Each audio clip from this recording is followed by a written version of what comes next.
Chest up, shoulders back. Welcome to Revival Fitness, everybody, your home for gains and brains. And today, guys, we're going to expand on two topics that are sort of evergreen here. If you're a fitness channel, you're going to talk about arm training a fair amount, par for the course. But we're going to talk today how to specifically prioritize your arm growth, biceps and triceps, on an upper-lower 4-day split. And I want to mention this up front. This strategy is going to apply more to intermediates and advanced lifters, not you guys who are novices and beginners. You're a novice, your body is going to grow doing anything as long as you're doing it remotely well. So don't just dive into this because you saw me say it, oh, he said big biceps, bro. Go through your normal program.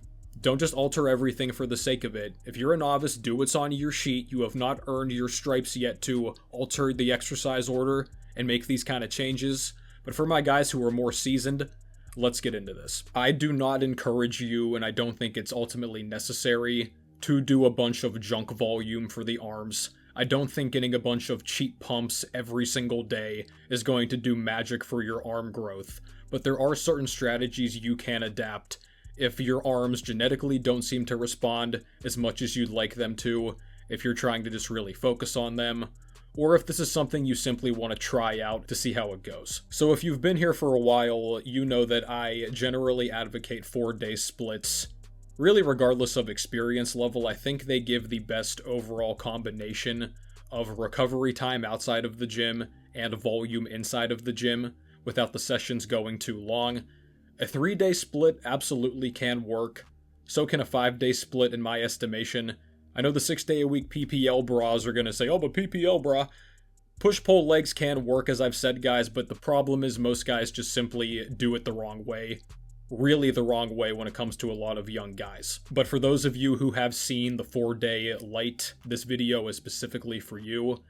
And we're going to talk about the first way to do this, growing the arms on this split, which would be essentially turning it into a 5-day split. Now, this is kind of tricky because if you're going to do an arm day per se, it almost doesn't even count as a full day in terms of legitimate fatigue being accumulated. But if you do go to the gym itself, I suppose it can count as another day on the schedule. But in terms of just direct bicep and tricep training, you can knock out one of those sessions in probably 30 to 40 minutes at the most if you budget your time. So I think a lot of guys, if they want to, they can spin an extra arm day per week on their 4-day split. And you also, of course, could do this in a home gym as well. And this is one of the biggest benefits of the home gym, guys, even if you have a more minimalist or bare bones setup. Having stuff at home is simply easier because you don't have to drive, don't deal with parking. Sometimes even if it's on a busy weekend day or on a busy work day, you can just kind of get home, crank some stuff out, and then you're good to go. But no matter how you're doing this arm day, if this is what you choose to do, progression is still the name of the game. So if you're in a very, very small home gym to the point that you really couldn't even call it a gym, maybe you just only have a couple pairs of dumbbells, that's not ideal here, but we can make it work, and we're going to talk about that soon. Loadable dumbbell handles. I've told you guys about these before. I think these are a must-have in a serious home gym setup.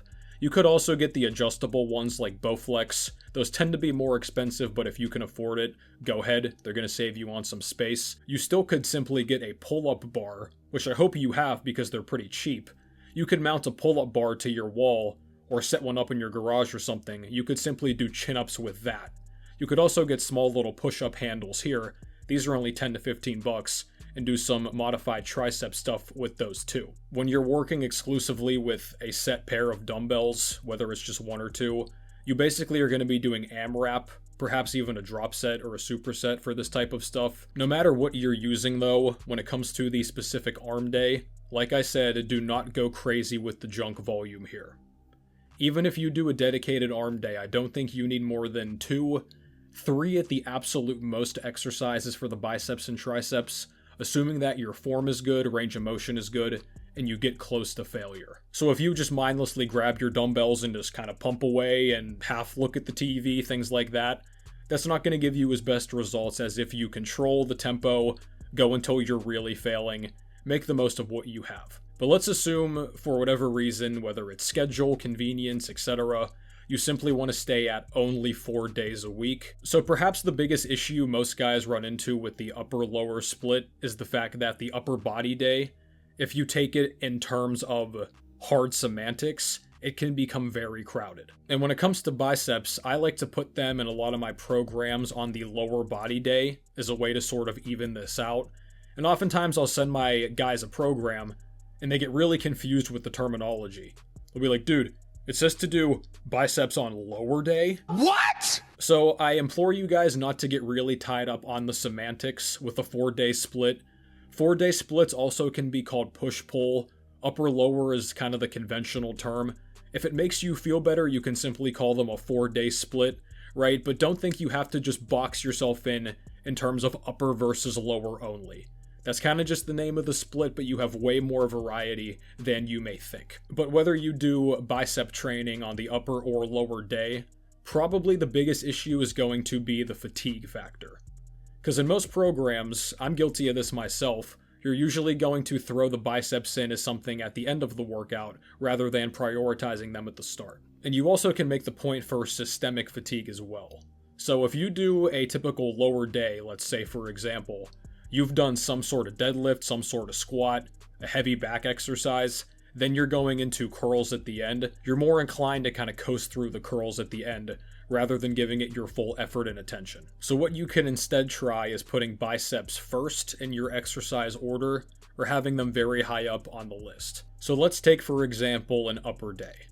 In a typical upper day, you're probably going to start with something like a bench press or an overhead press or an incline, some pressing movement like that, generally speaking.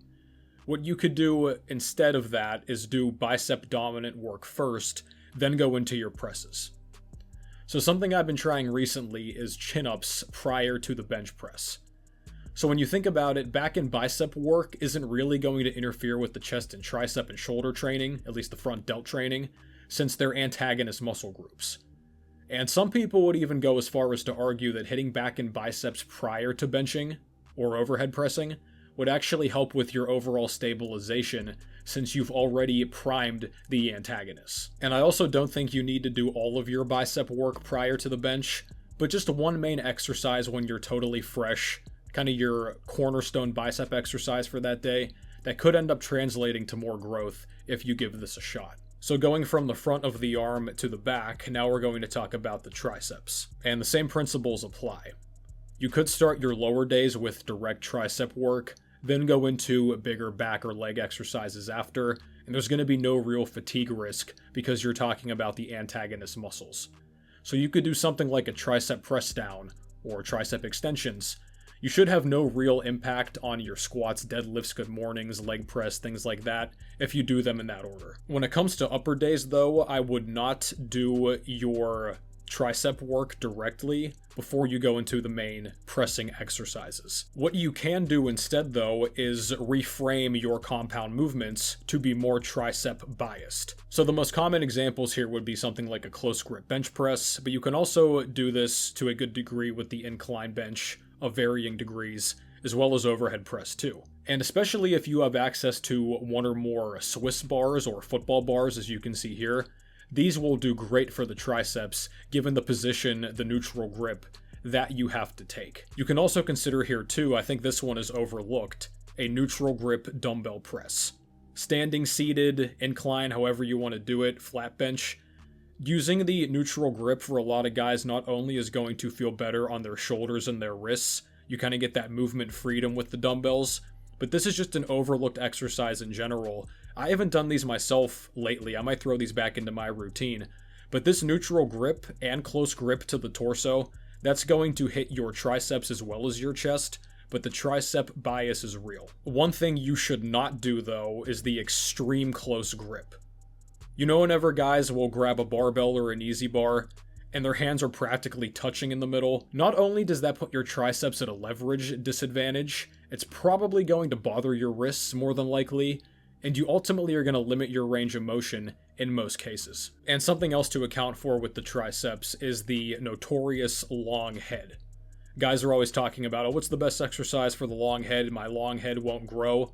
The long head of the tricep is essentially the innermost part closest to your back and your rib cage, and it's common adage to say that anything overhead is the best, but I think ultimately any tricep exercise directly you do, even a compound exercise, assuming your form is good and your range of motion is good, I think anything is going to grow the long head, but there are certain lifts that can target it a little bit more so. So think about something like a cable tricep extension, and these are very popular to do now in an X shape using 2 cables.